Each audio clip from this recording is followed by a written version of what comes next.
Get ready for the transcription. 3, 2, 1, start. Mr. Deputy Chairman, I thought I should rise to support the point put forward by the Honorable Mr. Kunjaru, but my honorable friend from Hyderabad has said certain things which I had better deal with first. He has attacked more or less the whole system of elections in India. He has talked of indirect election and so on. I am afraid he has gone far beyond the scope of the bill, and I do not think that needs an answer at all.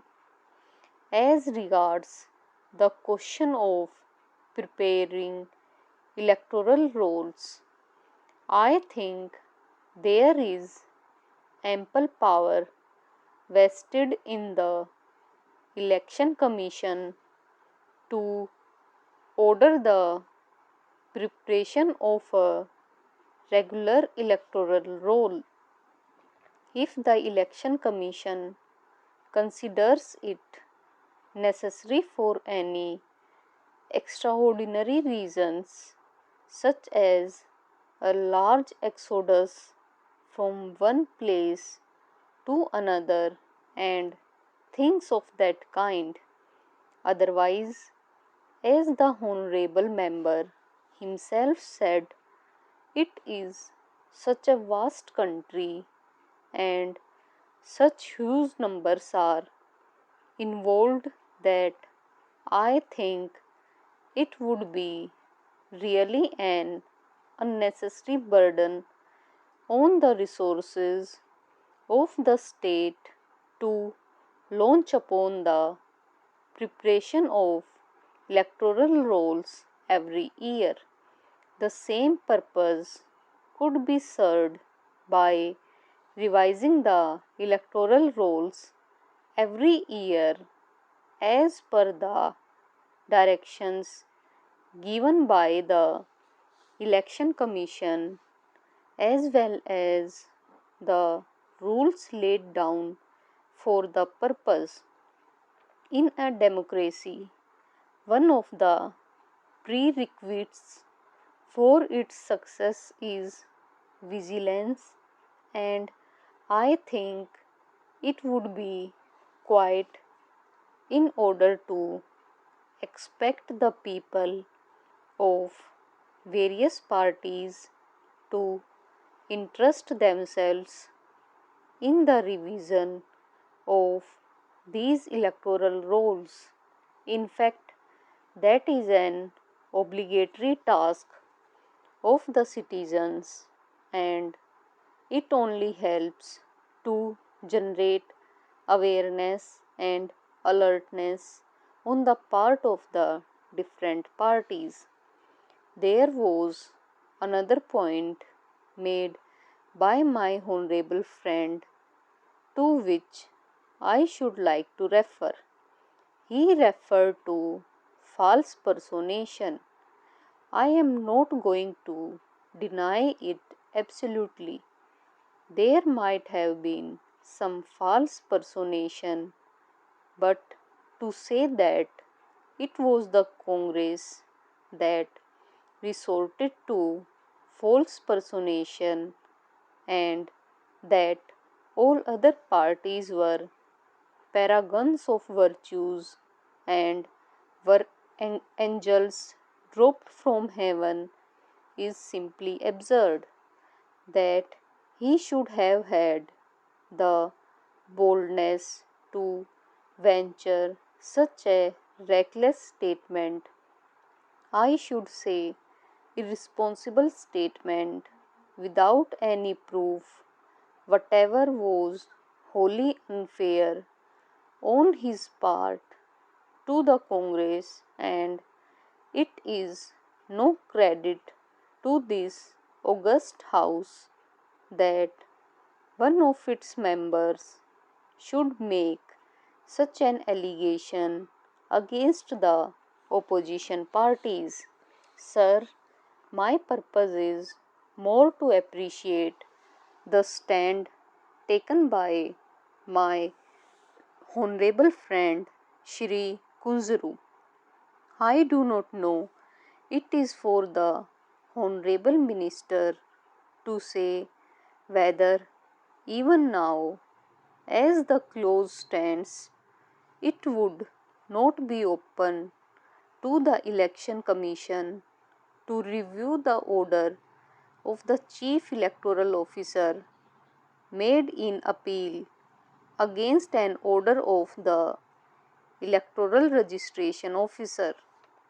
I have an idea that the election commission is supreme in these matters, that even when there is an appeal from the electoral registration officer to the chief electoral officer and the chief electoral officer passes an order through it may be final in the ordinary sense, it does not preclude the election commission from revising that order.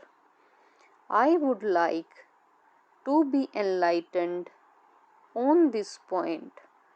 If the honorable minister in charge of the bill says that the order in appeal of the chief electoral officer over an order of the electoral registration officer is final and it is not open to the election commission to set it right, then I beg humbly to differ from such a stand, and I think that is a lacuna which should be made up. So, I would like the honorable minister to apply his mind to this aspect and see that in no case the supreme authority of the election commission in this matter, which is of vital importance, is in the least abridged or curtailed. I think a slight amendment to clause 23 would set right the whole matter. There is only one other remark which I wish to make before I conclude, and that is with regard to clause 25 on page 8.